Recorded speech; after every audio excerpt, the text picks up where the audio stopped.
Hi, everyone. Thank you so much for joining us. We will get started here real shortly here in the next minute or so.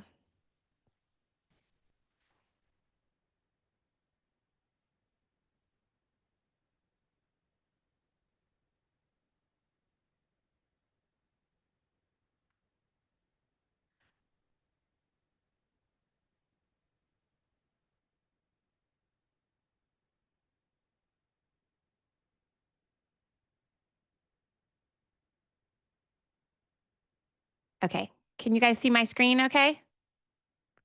Okay. Great. We are going to go ahead and get started. So, welcome everyone. Thank you so much for joining us. This is session 2 of our new webinar series, which is called MVP User Stories. I'm Chelsea Treseder. I'm one of the co founders of MVP, and I'm joined today by Kate Zerker from our team as well. So we started this series because I really wanted to turn the spotlight towards our users and hear firsthand how they are using MVP, business intelligence, and data analytics to improve their workflows, patient experiences, and their overall business results. So every time I talk with a practice owner or manager who's using MVP, I learn something new. And that's really what this series is all about, sharing those real world, real user insights with each other. So instead of me doing all the talking, which I've done plenty of in the past and I'm sure will in the future too, we wanted to create this space where our users can actually teach each other because there's such an incredible amount of collective experience and creativity across the MVP community. Again, which I get to hear one-on-one all the time, but wanted to give a platform so that others can benefit from that as well. So with that, let's dive in and hear from today's featured users about how they're using MVP in their practices. I'm thrilled to be joined by 3 amazing MVP users today. They are Lindsey Koble, Tom Goyne, and Oli Luke. And I'll introduce them each in a little bit more detail as we turn to each one to share their knowledge and wisdom with us today. I'm excited to have all 3 of you here today. You each bring a different perspective as practice owners, high-level consultants, marketing strategists, or some combination of those things. So, real quick, before I turn it over to our first presenter, I know a lot of the folks that are in attendance today are already MVP users, which is awesome. Hi, good to see you guys. But we do have some folks joining us who don't use MVP today. So I'm going to spend just a second here explaining what MVP is for those of you who aren't already users or familiar with it. So MVP is Audiology's first and only business intelligence platform. And what it does is a whole bunch of things, but a few of those are it allows business owners to make better, faster, smarter decisions. You're no longer waiting for end of the month reporting. You're not relying on emotion and gut instinct and those sorts of things. You're using really data backed insights to make decisions every day in your practice. Saves you hours of manual work. Anybody who's tried to extract data and manipulate it, turn it into KPIs, and understand what's going on knows that can take an incredible amount of time and energy. MVP does away with all of that. It automates the collection and transformation of your data and delivers you ready to act on insights for your practice. Allows you to kind of take a holistic look at the business. So not just siloed pieces of your business, but everything together in one place. It enables you to spot issues and opportunities earlier than any other possible way that you could. With automated data alerts and some things like that, you're going to know before anybody else in the world possibly could what's happening with your business. You can benchmark against peers. We have a data set of over 1,100 clinics using this tool, which means you don't just have to compare you to you or you to the one friend you know in town. You can compare yourself to peers all over the country or in your region specifically. Can know where you're headed, so forecasting projections based on the actual performance of your business. So you understand in real time where you're headed and if you need to make changes to affect that. You can reduce risk in your business. You can better allocate resources when you understand where opportunities are or where there may be inefficiencies. It gives you confidence and clarity. I know when we started this business 3.5 years ago, one of the major things that practice owners would say was that they felt insecure when it came to their numbers, their KPIs. MVP makes it easy to be really confident and become a KPI expert in no time.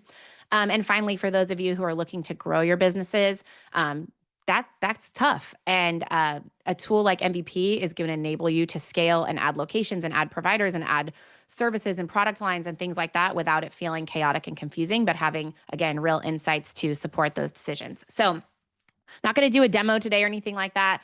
There's opportunity for that in the future. But these are kind of the specific things that MVP delivers. So again, I kind of mentioned forecasts and projections. So we're using actual past performance for your clinic, schedule activity as of this minute to project what's likely to happen in the future in terms of opportunities and appointments and actually even sales. We have patient flow analytics. So we're looking at things like provider usage, clinical hours, booking delays, things like that. We do pipeline projections so you can see what's in your current sales pipeline, how it splits between new versus existing patients, how that pipeline has been delivered via referral sources, all those sorts of things. MVP does goal setting and tracking. So we can work with you to set goals or load in the goals that you have for your practice, and you're able to see every single day how you're performing to those goals, either at a company, clinic, or provider level, or all three. Deep hearing aid analytics. So I come from a long family lineage of hearing aid people, 5 generations dating back to the 1930s. We are hearing aid people through and through. So the insights that you'll get about the hearing aid side of your business are second to none in MVP. Lots of marketing insights. So understanding where your new patients are coming from, which of those new patients are actually providing opportunities for your providers, and then of course, which of those are delivering units and revenue at the end of the day. Database analytics, so understanding the composition of your existing patient database and the opportunity that exists there.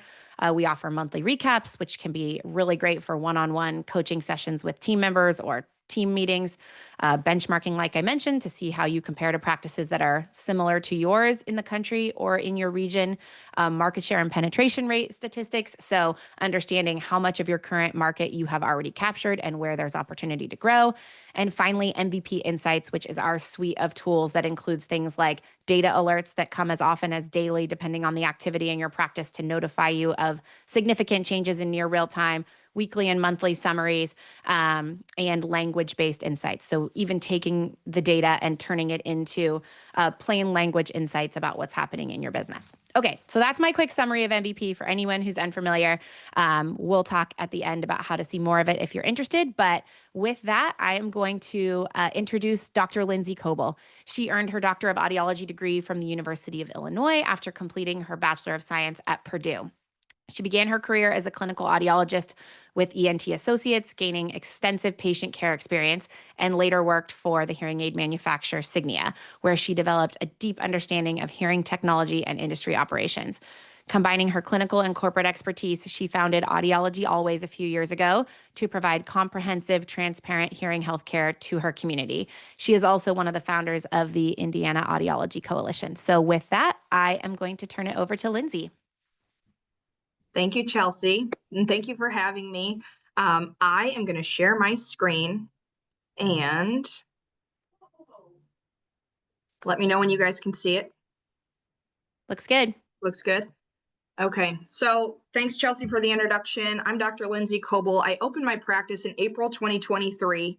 Anyone who knows me online knows that I'm pretty transparent about working with managed care, being a young audiologist, being a new entrepreneur, getting into this journey. I've been an MVP member since the day I opened. So I'm going to show you guys really high level how I look at my practice. And then we're going to get really into the nitty gritty. That is probably why a lot of you joined if you care about managed care and want to see how I look at things.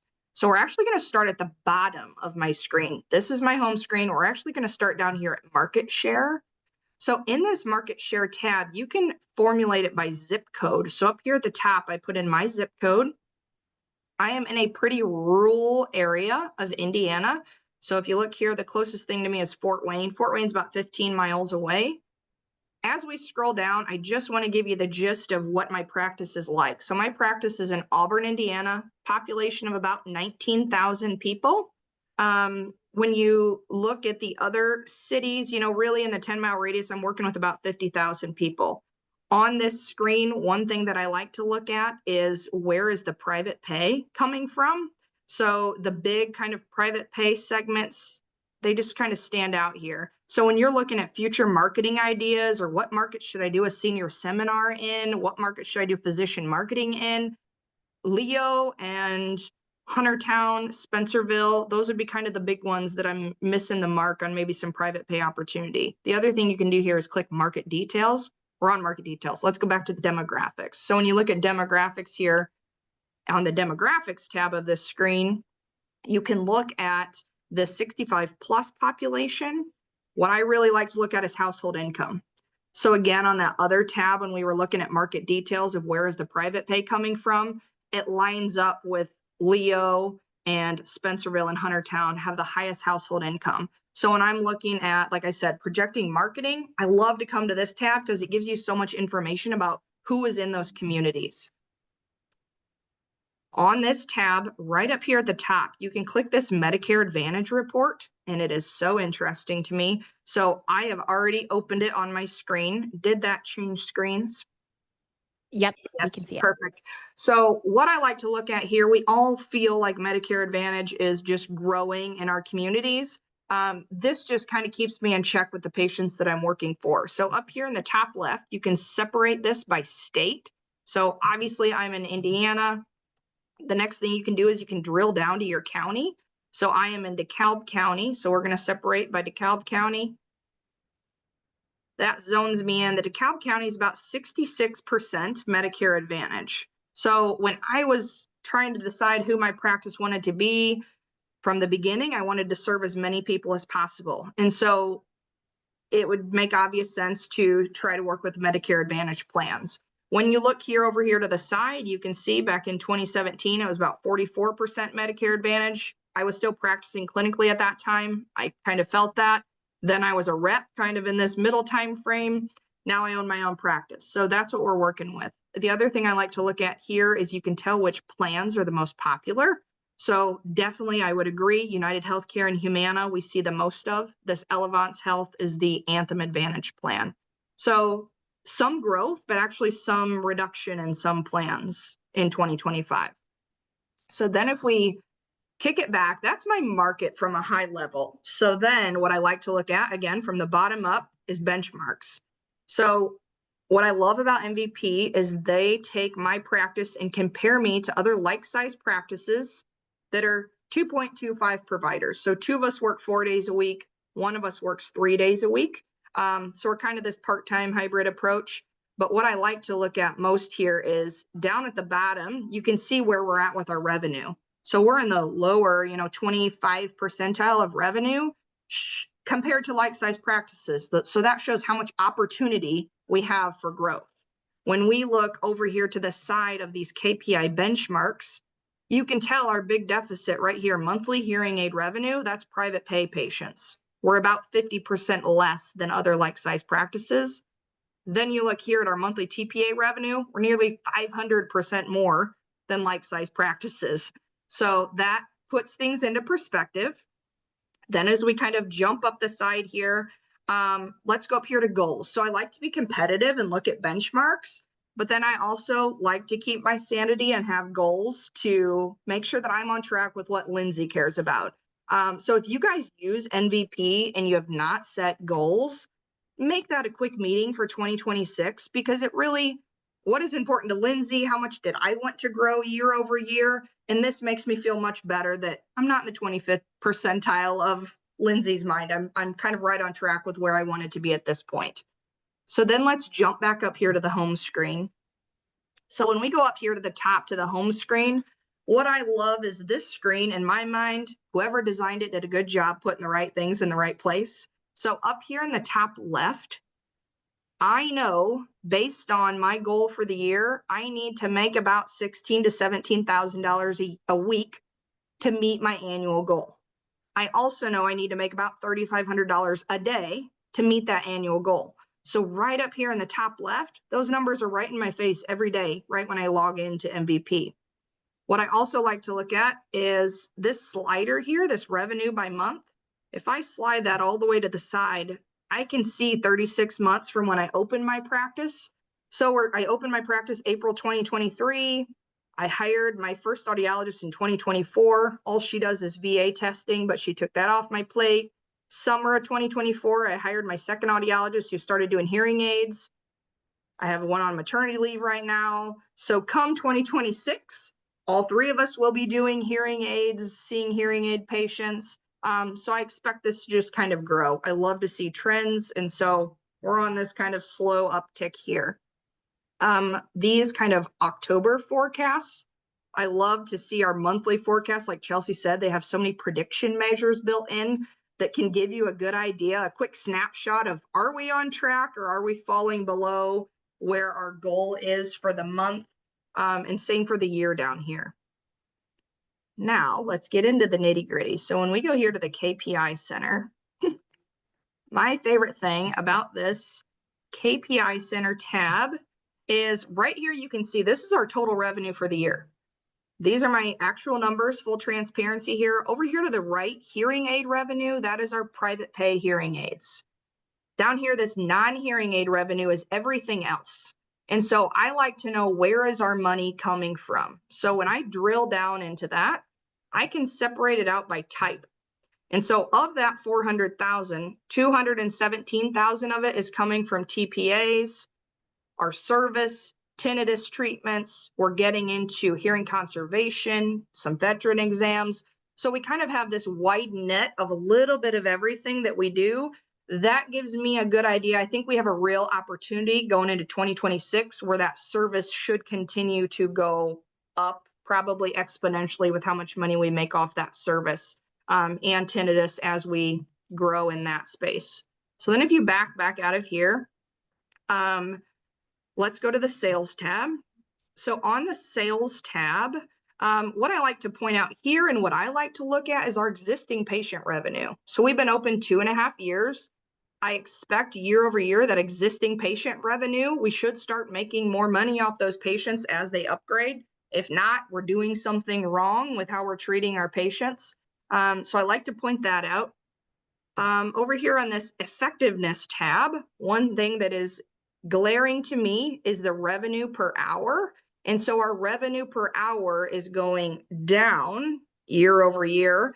We're seeing more and more third parties. So we're seeing more and more third parties, more and more VA, our revenue per hour is going down. And so that kind of tells me block scheduling, do a little better at that. So you're seeing the right patients at the right time with the right consistency.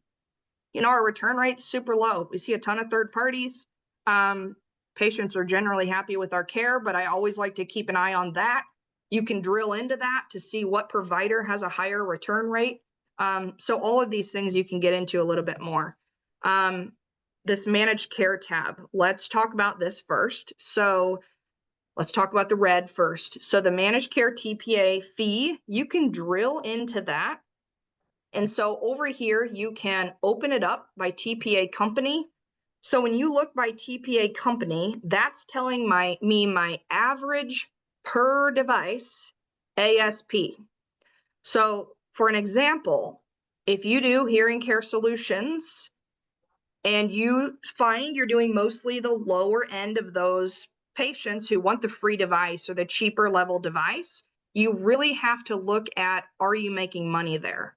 So I'm going to show you a little trick here that kind of puts things into perspective. So 258, if we multiply that by 2 ears, it comes out to $516 on average for a pair of hearing aids. If I exit out of here and I go into other KPIs, on general, we're spending about 2 hours, 2 to 3 hours per patient on a new hearing aid sale. Our cost per hour is about $180 per hour. We make like $1 per patient on those patients. So it puts things into perspective. Let's make an educated decision here on, is that a good one for us to continue with, or is that not sustainable for my practice? So you can do that with all of these to make decisions month over month as you go. The other thing I like to look at here is TPA revenue. So where are those patients coming from? What managed care plan do we work with the most? United Healthcare is our biggest that we see the most of. When you drill down even further into that, I like to look at referral source. So then when you look at that referral source, most of those TPA referrals are coming from friends and family, from word of mouth starting to spread in our favor from our marketing efforts. And so I will never be one to say, I wish we were getting more phone calls from United Healthcare. Our phone calls are down from these managed care parties, because I didn't build my business that way. I wanted managed care to be a part of it. I was not counting on managed care to be the success of my business. So when I look at this screen, there is so much opportunity for me as a business. We're our TPA to private pay conversions is one. We're not converting people. We have played by our contracts to this point. And so I think as a new practice owner, if you're not diving deep into these numbers to see where does opportunity lie, then you're just kind of shooting in the dark. So for me, that's my high level overview of how I look at MVP and how it's useful to me. And if I can be of help to anyone, please let me know. Awesome. Thank you so much, Lindsey. I really appreciate that. That was super interesting for me to hear how you use it too. Okay, I'm going to share my screen again. Hopefully, you guys can see that. Can see it? Great. Okay, awesome. Okay, and one thing I failed to mention when I was kicking this off is that we are happy to take questions, any of us, including the presenters. I see we already have some folks putting questions in the Q&A, so that's great. Thank you for doing that. If you have questions about what Lindsey just presented on or anything that you hear during the rest of the webinar, don't hesitate to drop those questions in the Q&A, and we will answer those at the end. Okay, great. I am excited to introduce our next presenter, who is Tom Goyne.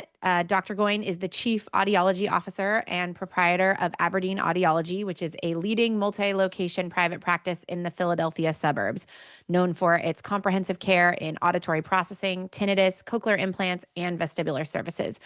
With over 18 years of leadership, he's built Aberdeen into a regional leader in clinical innovation and patient experience. Through Practical Audiology, Dr. Goyne also mentors and advises audiologists nationwide on practice management, marketing, counseling, and service expansion. He holds degrees from James Madison University and the University of Florida, serves as an adjunct professor at Drexel, and is the 2025 president of the Pennsylvania Academy of Audiology. Thanks so much for being here, Tom. I'll pass it over to you. Thanks for having me.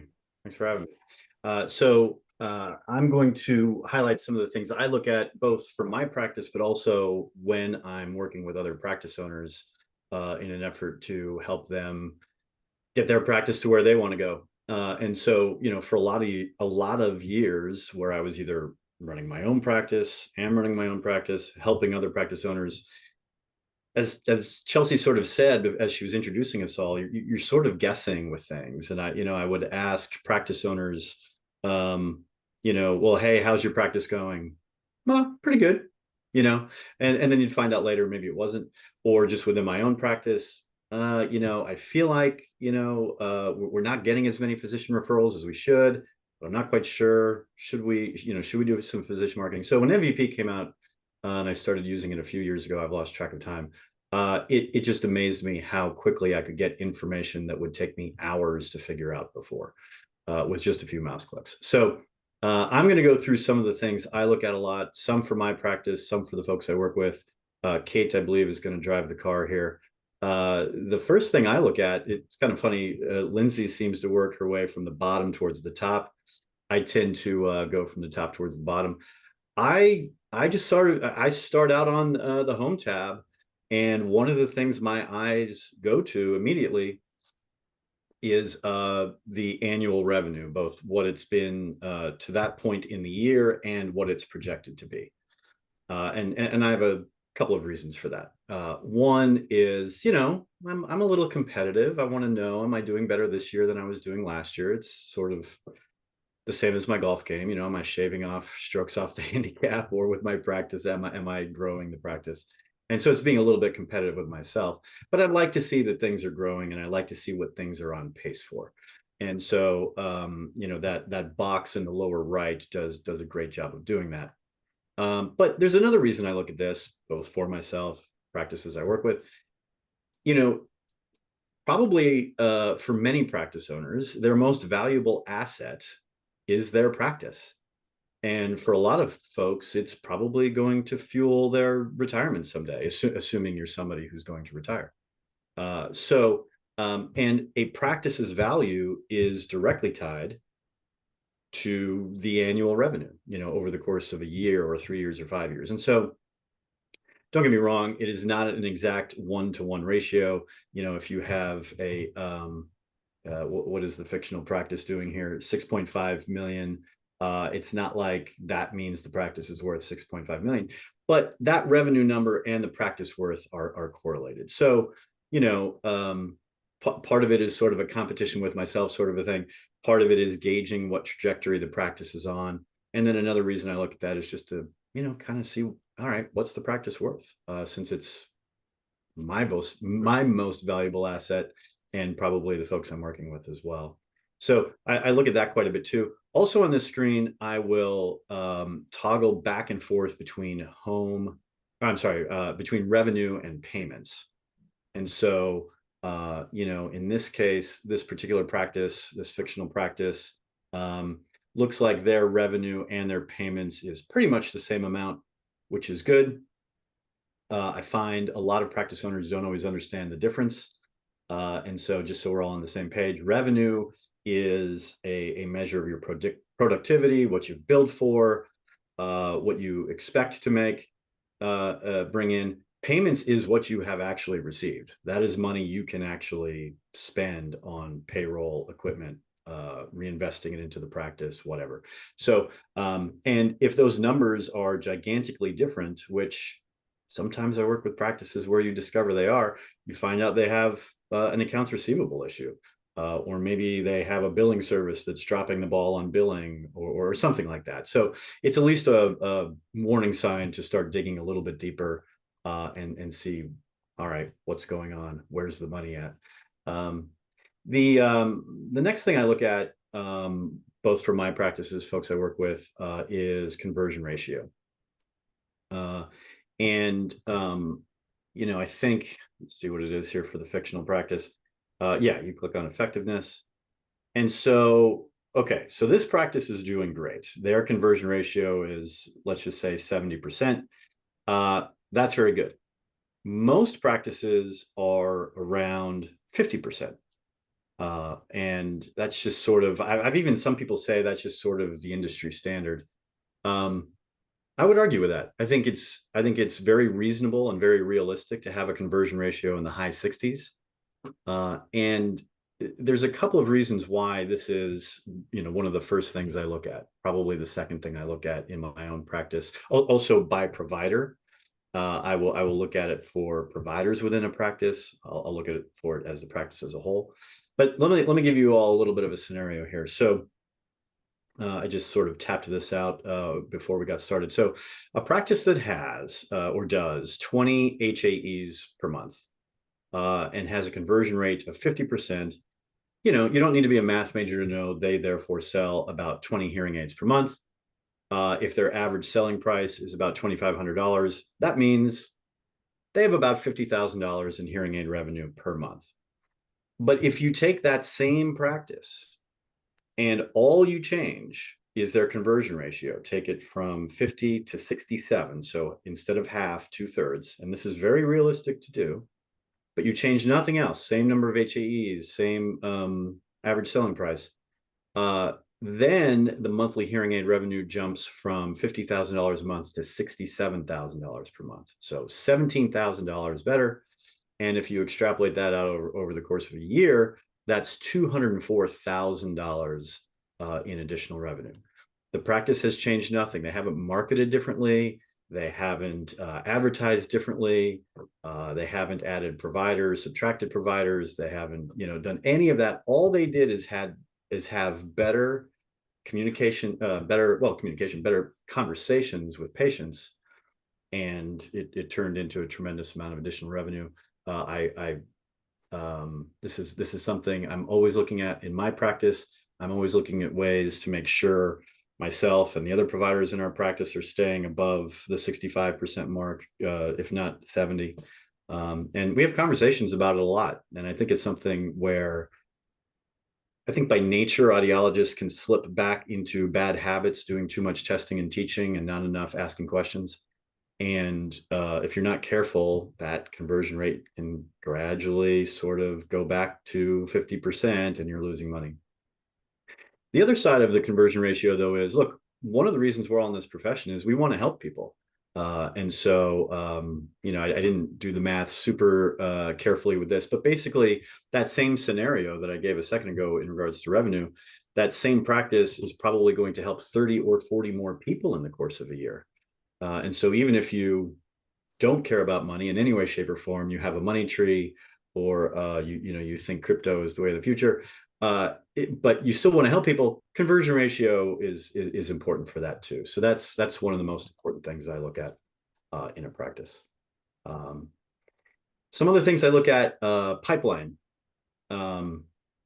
This is good to know. And by the way, I should say, before MVP, I would spend, typically on a Friday afternoon, sometimes a Wednesday afternoon, I would spend a lot of time looking at what the next month was probably going to be like. I would look at, our HAEs coming up.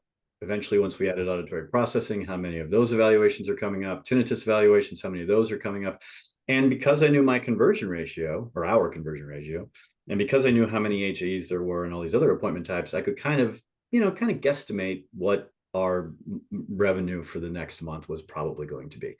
And why is that important? Well, it allows you to plan and adjust. Maybe there's your reeler machine is starting to get some mileage on it, and you're thinking it might be time to upgrade. Maybe you're thinking about adding another service, and that's going to require some investment. Well, if you're going to have a good month coming up, then it might be a good time to take the next step on that piece of equipment or that skill or service. But on the other hand, if you see that a slower month is coming up, maybe you hold off another month. Depending upon where you are in the country, things might be kind of seasonal, and you can kind of confirm that you're having the expected dip that you usually have for August. Here in the Philadelphia suburbs, everybody's away on vacation in August. And so I've just sort of given up on making August a great month, because I'm going to be away. Some of my audiologists are going to be away. Patients are going to be away, and I'm not really going to fight it. So, but by the same token, I want to see that, hey, September pendulum's starting to come back, right? October even more, November even more, December even more. So on the patient flow screen here, I look at a number of different things. I look at the pipeline, which is a great feature that they came out.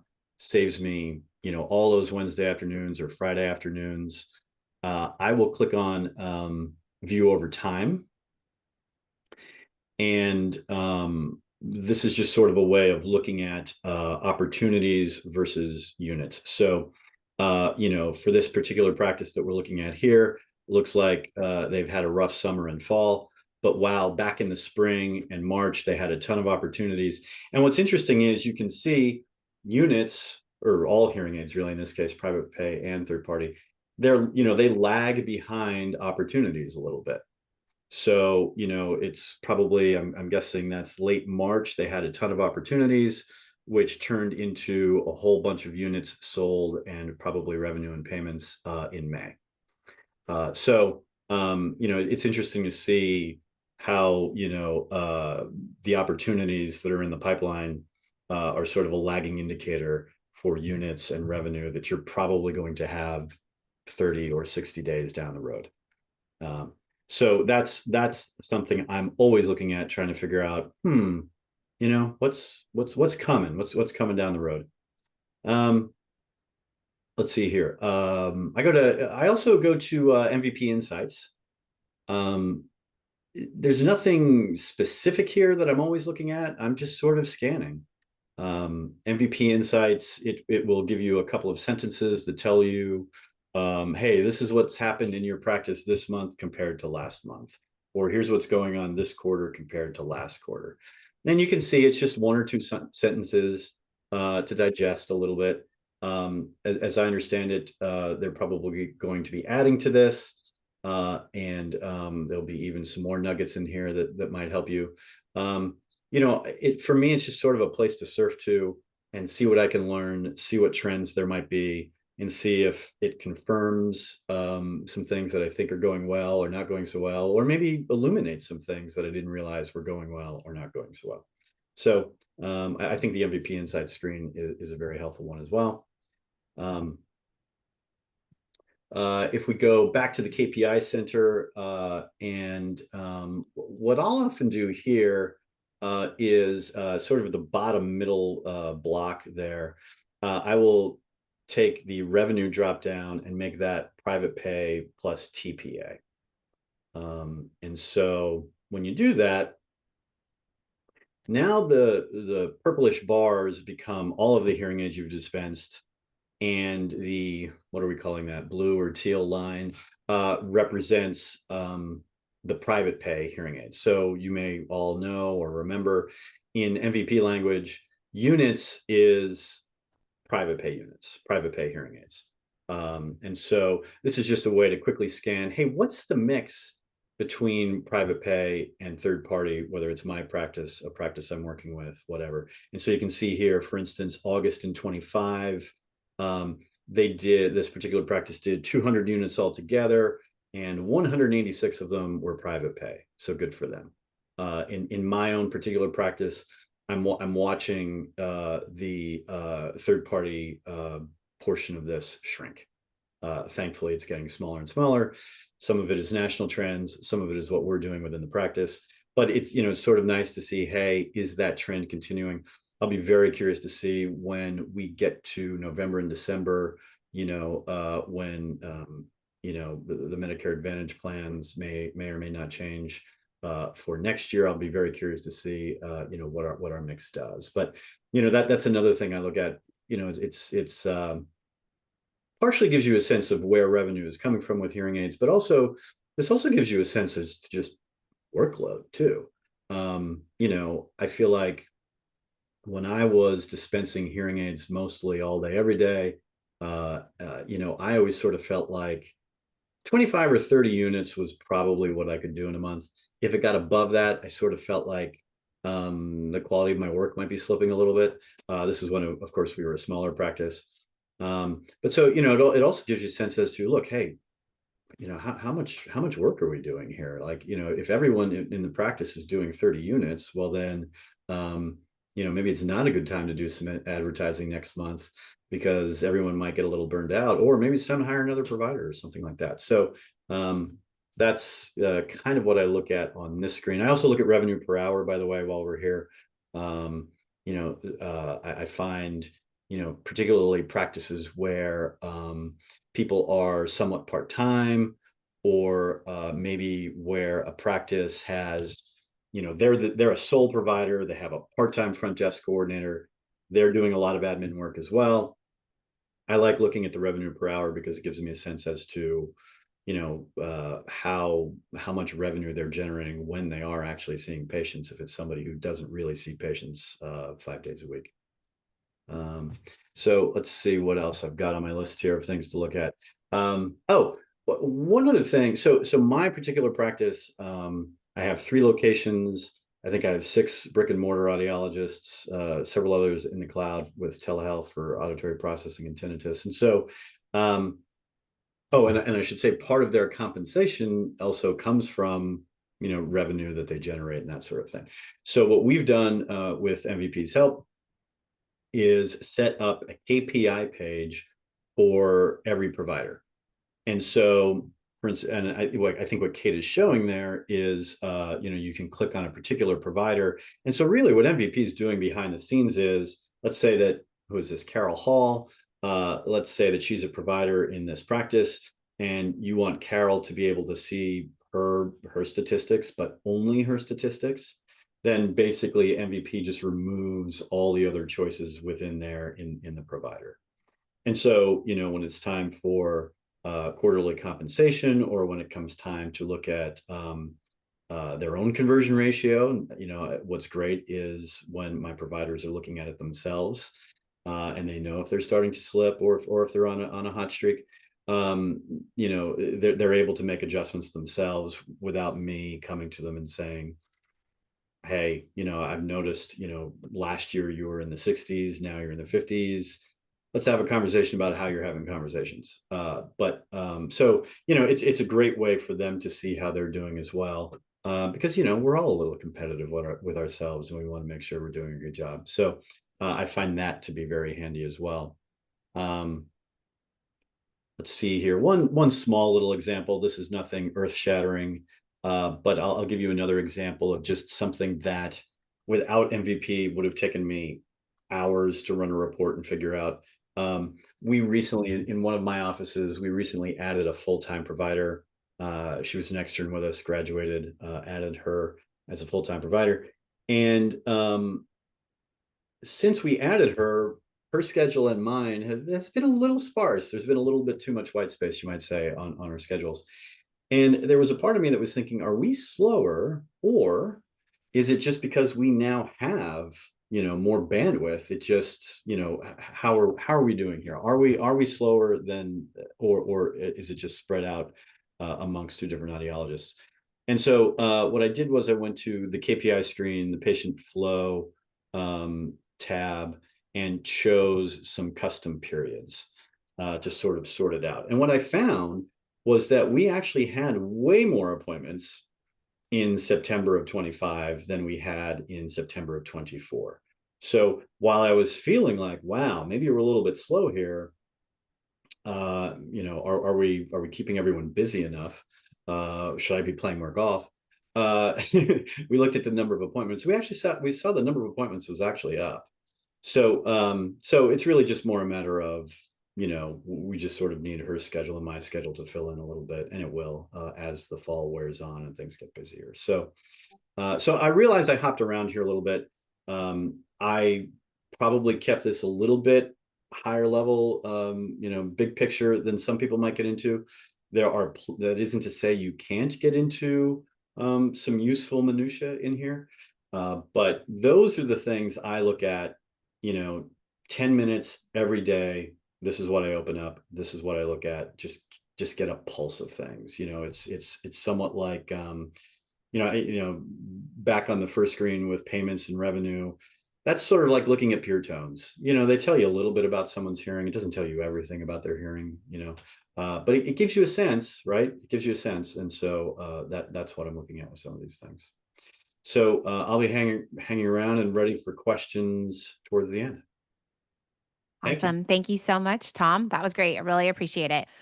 Okay, I am going to share my screen again and move on to introduce our third and final panelist for today, which is Oli Luke. He is a marketing strategist and a co-founder of Orange and Gray, a consultancy that partners with leading private practices in the hearing care space across North America to drive growth through strategic content and marketing innovation. After founding a digital marketing group and direct mail company in the UK, Oli entered the hearing care industry back in 2017, introducing several industry-first marketing approaches that have delivered record results. Today, through Orange and Gray's exclusive Inner Circle program, he continues to help top-performing practices accelerate growth and stay ahead of industry trends. So with that, I'm going to pass it over to Oli. Thanks, Chelsea. And first of all, thanks for putting this together. I think we're very fortunate to have a resource that is looking to help use data to make smart decisions for all of us and bring people together like this. And big belief a rising tide lifts all boats, and the fact we're all here is evidence of that. And it was interesting. It was great to sit back and watch Lindsey's session. Her transparency and honesty was incredible, and a deep dive. And I learned a lot about MVP through that process. And similarly with Tom, it was like the wise, experienced uncle giving you advice and then deep diving into areas of MVP. Like I found that insightful. My session will be a little different, and I'll kind of just briefly introduce myself because, big disclaimer, I'm not a clinic owner. I don't see patients. I don't sit in MVP day to day to run my business, look at the numbers in my business. The way I look at MVP more prominently is to go, okay, where are opportunities, areas of attentions, or risk? But I appreciate it greatly as a platform because I think the more as business owners we make decisions based on data rather than emotion, that's better for all of us given the emotional roller coaster we ride on a day-to-day basis.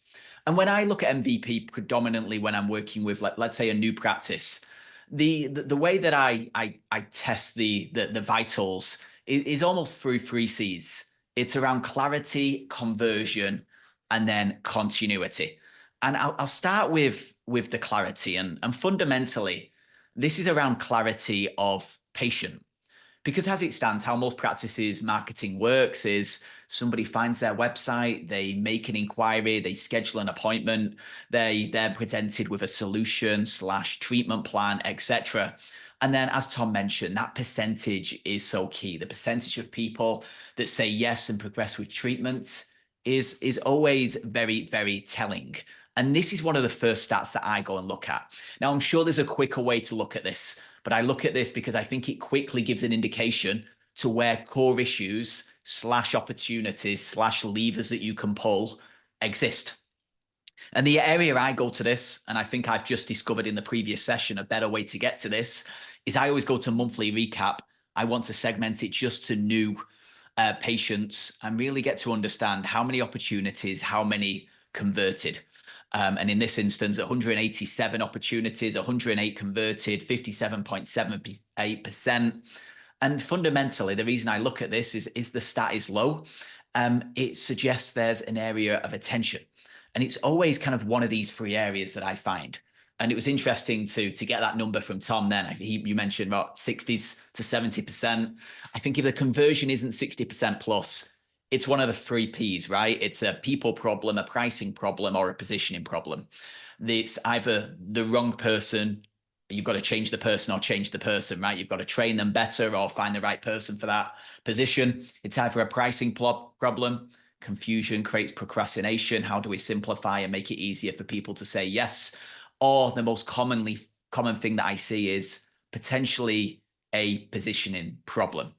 Because I think through common day marketing and the way it works is most practices have set up like this, right? Is we get really, really good at the thing we do. We want to help patients. We put all our effort and training into being the best option for patients. But then we open up the door, we draw a big red circle around our location, and we're like, anybody with a hearing loss in these areas, we want to help them. And as a result, we get a huge mix of people on our schedule. The puzzle with that is you get a huge mix. You're not right for everyone. As a result, that impacts productivity and impacts the help rate that you naturally have. And I think the more specificity that you can have around the types of patients you want, the better you can build a practice. If you're more specific about we help these people to achieve this outcome, the more your marketing messaging can naturally lean towards it. And as a result, you put the right patients on your schedule. You're magnetic to the patients you want and you repel the patients that you don't. And when you're naturally built to service an exact type of patient in the way they want to be serviced, then they turn up pre-educated, pre-framed, to a degree pre-sold and predetermined that you're probably the option for them. And I think this is a luxury that we've not been able to have in our industry for a long time, but that is changing pretty drastically now due to just how the market is changing.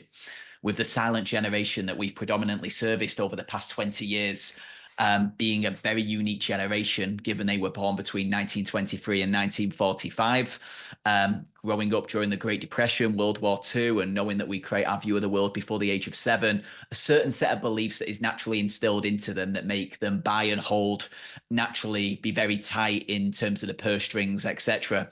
And then a very different generation that we're seeing now with boomers born between 46 and 64, and naturally huge prosperity. US dollar became the world currency reserve in 1944. Very, very different set of beliefs around buying habits. And by 2031, 1 in 5 Americans is going to be over the age of 70. And unlike the previous generation, they want a provider with some specificity around their preferences, which creates a very, very different opportunity to build a practice on your patients rather than any patients to make the schedule work. So going back to those key numbers, it's either a person problem, it's a pricing problem, but ensuring the right people are coming through the door is very, very important. And it always starts with knowing that number. Where is that number? How can it be strengthened? And it's usually a combination of all three, but having the right people come through the door initially certainly makes a big, big difference. The second big C is all around conversion. And Tom mentioned this amazingly, and I'll kind of put some numbers to it myself, is, there's fundamentally 3 ways to grow a practice. Like, you get more patients, you get them to spend more, and you get them to spend more often. And I always like playing with this. And if we take ABC hearing here, and I've not put ASP, I've put average transaction value. I feel like ASP is very manufacturer speak. So we'll put ATV here, but let's play these numbers out. You have 50 appointments a month. 40 of those 50 actually turn up for the appointment. 40% of the people say yes to moving forward with treatment, and the money they give you out of their pocket as part of that transaction is $4,000, just for big round numbers. That drops us at $64,000 a month, $768,000 a year. But just playing with those numbers, the same number of appointments becomes very interesting, because if you get an extra 5 people to show up, if you get an extra 10% to say yes, and you get an extra $1,000 per transaction, hypothetically, it's all of a sudden a 75% increase in revenue through the exact same number of patients coming for an appointment, the exact same number of patients, exact same number of appointments. And if you play with that number even further, like, you can go pretty significant, right? Like, of course, you can play this out as much as you want, but the same number of appointments can make some big differences if you get very, very clear on leaning into those numbers and looking how you can work them, manipulate them, focus on them, etc. And it doesn't have to be all 3 at once. Like, even this is interesting, right? Same number of appointments, even the same low show up rate and the same average transaction value, but all of a sudden 50% say yes now rather than 40%. All of a sudden we've got 25%-ish growth from $768,000 to $960,000. Similarly, flip it around the other way, still 40%, but now you grow average transaction value. There's a lot of levers that you can pull without having to get a flood of new patients that allow you to add significant money to the bottom line, because the core fixed cost of bringing in those patients is the same. It's how do you pull those levers, and where are the areas of focus internally? And of course, there's many areas you can go to understand your ASP. And I am not the expert in MVP, but finding quick numbers in the KPI center is very helpful. Once again, going back to the monthly recap and working through an average of the last 6 to 12 months is helpful. But I always think, like, where is the first area of focus? And if I was in your shoes, I'd be using MVP to understand where are the biggest points of leverage outside of bringing new patients through the door. How do I ensure I maximize them? How many are showing up? What percentage of patients show up for their appointment? If there's room for improvement, what can be done? Like, could we have patients watch a pre-appointment seminar to get them more pre-framed and pre-educated, more skin in the game? Do we build some form of expectation in, like, we make phone calls a very prominent part of it and let them know we're scheduled, you're going to be with Dr. Smith, he's can't wait to see you, she can't wait to see you, etc. If anything comes up and any reason you can't make it, please let us know. There's a lot of demand on the schedule. Really looking to put focus on that. If it's how many patients say yes to moving forward, well, what's the training process? What's the educational process pre-appointment? How do we give your providers a fine reputation to live up to when patient turns up? Like, where are all those areas? And then average transaction value. How do we simplify the pricing decision? How do we not become apples versus apples? How do we help people understand that what they're investing in is hearing care and not hearing aids, and naturally build a nice big shopping list of all the benefits they get from working with you? Because the one thing I've observed in my time in this industry is a lot of patients discover your brilliance once they've decided to work with you. It's at year 1, year 2, year 3, they realize just how much you give them. I think the more we can package up just how much you do for them and do it in a nice, simple way that allows them to understand it, the more your perceived value, therefore your value, is increased. So I'd be looking at where are those areas right now where there's room for improvement, and then obsess over improvement and then move on. Because when you get all those numbers dialed in and then you start bringing new patients in, it adds a multiplier like you wouldn't believe. And then finally, the 3 C's is continuity. Because look, the biggest risk to many practices is you spend the money and do the work for the first sale, and then the patient feels like they're an experienced hearing aid wearer and go elsewhere for the 2nd or 3rd or 4th pair of devices. Or another way to put it, although you see them as your patient, they may not see you as their provider. And we know that the second opportunity, the second sale, to use that term, is significantly easier than the first. So understanding, like, what is the split between new and existing? And if you're a new practice, of course, it's going to be heavily reliant on new. But if you're an established practice, I've heard many opinions on what that mix should be. I think 60-40 is where I would want it to be, because it's significantly easier to not just convert existing patients, but also in many ways to serve them. Less time on the schedule, less demand, they're more experienced as a user. But then the 40% keeps new blood to grow your existing. And it's all about leveraging the times, right? Because in 2025 right now, this should be a big year for upgrades. And I think on the stats that I've seen MVP produce, it has been a big year for existing patient units in comparison to 2024.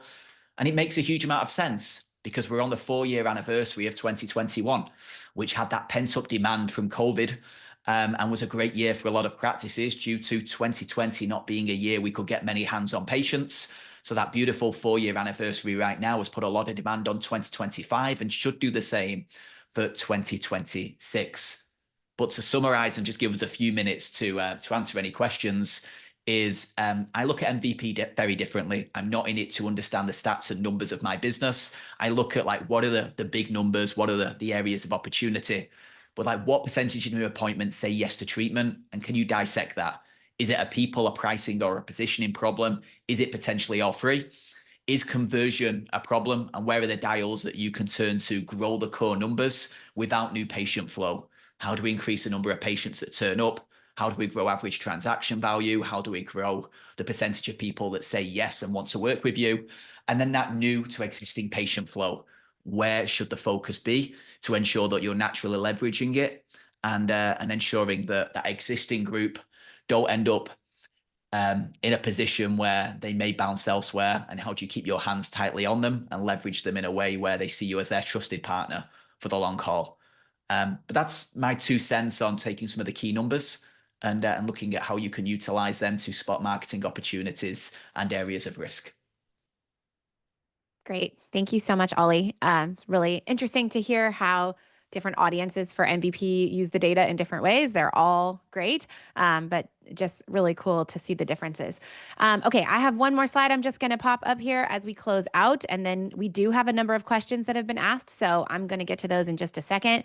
I first of all just want to thank Tom, Oli, and Lindsey so much for being here and for sharing their wisdom and experience with us today. So if you are an existing MVP user and you're curious about any of the features they mentioned, where to find them, how to use them, how to interpret it, any of that, you can reach out to us at, when you're logged into MVP, click support at the top and you can schedule a one-on-one session with one of our data analysts. If you're not using MVP and you're curious about what it might be able to do for your practice, would love to have you schedule a demo. There's a QR code here on the screen that you can scan to schedule. And if you schedule by tomorrow, we have some cool MVP swag we'll send your way. Okay, with that, I am going to move to the questions. I'm kind of just going to go through them chronologically here. Some of them will be for our panelists. Some I can answer. So the first one is, where are you getting the market benchmarks from? So I think this question came in when Lindsey was sharing her screen, looking at the benchmark section. And the answer is we are getting that from the MVP data set. So, part of being an MVP user is, of course, only you can see your own numbers. However, we aggregate and anonymize the data and roll it up for the purposes of benchmarking so that our existing users like Lindsey and everybody else can go in and see how their practice is performing on key KPIs. They can look at it nationally and also regionally. We also do things like webinars and industry presentations at conferences. We have a quarterly newsletter called the MVP Insider where we share back to our users trends we're seeing across the data set. So in short, the way we do all of that type of analysis and benchmarking is by using the underlying data set, which again includes 1,125 or so clinics, 1,300 something providers worth of data. So one caveat I always give with the benchmarking is that's not going to necessarily be representative of the entire industry because the MVP data set is made up of largely, independent private practices. So it's not going to be reflective of what's happening in necessarily corporate retail or big box stores or with the VA or any of these other important segments of the industry and the hearing aid market. It's going to be insights and benchmarks that are focused, more specifically on the private practice channel. So hopefully that answers your question. Okay, this next question, it looks like, is for Lindsey. So this person would like to know how you're separating service from veterans exams because they really like how you had them separated there when you did the drill down. I had to look into that one, but the way I did it is on Council Ear. I use Council Ear, so I have veteran exams as a line item type. And I don't know the back end of Council Ear, but so I have cochlear implant visits, hearing conservation visits, tinnitus visits, veteran exams. So I have it separated by line item type. So then when I drilled down into type under my service, that was how I got to it. Highly recommend. Great. Thanks so much, Lindsey. Yeah, obviously, implementing best practices in how you set up and use your OMS day to day is critical. That's going to allow the data collection to be robust and accurate, which then powers, the BI activities that we do on our end. Someone asked how the forecast is calculated. I can speak to it kind of at a high level, but forecast and MVP use a combination of factors. So they're going to rely on things like your past performance in terms of conversion rate and binaural rate and return rate and all those sorts of things. Production in revenue and units. We're also going to factor in seasonality. And then depending on where you're looking in MVP, we also sometimes bring in actual schedule activity. So like in those pipeline related projections, we're going to be looking at not just what have you produced on average, in this month in the past. We're going to look at actually what you have on the schedule and use that to forecast future sales. Another great question here, kind of in that same vein, somebody asked specifically with the current sales pipeline, what is T30? So you may have seen a couple different figures on there. One was T12 and one was T30. Those are both designed to give context to what you're seeing in the pipeline numbers. One would be more near term, one would be more long term. So T30 means if we're looking at your pipeline today and you have 100 patients in there, T30 would be where was your pipeline 30 days ago? So kind of a near term benchmark. So if you were at 80 30 days ago and you're at 100 today, great, your pipeline's moving in the right direction. T12 is your average over the last 12 months. So more of a longer term look at your average pipeline over the last year. So again, if you're at 100 today, but your T12 average is 120, what that would mean is you're a little soft compared to the average over the last year. But if we keep in mind the T30 of 80, you're up from where you were 30 days ago. You're still a little soft relative to the average for the year. That would tell me in my practice, I'm headed in the right direction, but I still have opportunity to improve. So that's what those numbers mean. Someone else asked about comparing conversion rates with other clinics, and that is a great question. So one feature of MVP that we didn't spend any time on today is the ability for each practice that uses MVP to set what we call custom opportunity logic. And that's because Lindsey may want to say that a patient who's coming in with a referral from a TPA is an opportunity and she wants that to count in her logic. And maybe for some reason Tom doesn't, but he wants his APD patients to count as opportunities, and that's not relevant in Lindsey's business, for example. So we work with each practice during their onboarding to MVP to set a definition of what an opportunity is going to be in their clinic. And it can, we can rely on all kinds of different factors to determine whether or not someone is an opportunity, including things like appointment type and whether or not they have hearing aids already. And if they don't have hearing aids, how old are they? And if they do have a known hearing loss, what is their hearing loss level? And so we use a number of factors like that with each clinic that we work with to set their own custom opportunity logic, which then allows them to look at conversion rate in their practice and have it be meaningful and compare their providers and their clinics, et cetera, to one another. You ask a great question though, because in benchmarking, you are necessarily being compared to other clinics based on their opportunity logic. So that's just a caveat when you're comparing conversion rate. If you decide in your practice for some reason to count everything under the sun as a potential opportunity, or say a patient with 2-year-old hearing aids, you really want that to be considered an opportunity, and you're comparing your conversion rate to other practices in MVP, just know yours might be a little lower because most practices are using something like 3+ as the baseline for when they would count an existing user as an opportunity. So yes, we're comparing you based on what each practice has set as their chosen opportunity logic. So there may be some caveats and what have yous. That's why another thing with conversion rate is either do something like what Tom or Oli said, where like it should be 60 or it should be high 60s or whatever, or look for growth in your own practice. So say yours is 40, but you know that you have really loose opportunity logic. What you may just want to make a goal in your practice is seeing it improve from there. Maybe you say, I'm never going to get to 70 because of the way I operate my business. That's okay. But I am going to look for growth within individual providers or my company as a whole. So, okay. Those were all the questions we had. I know we're over time, so I think with that, we'll go ahead and wrap it up here. But of course, if you have any questions that you didn't get a chance to ask, please reach out to us, info@myvitalspro.com, or you can reach us on our website. Again, thank you so much to our panelists. That was so fun and so educational for me. Appreciate you guys being here, and look forward to seeing everybody for session 3. Thanks so much and have a great day. Thank you.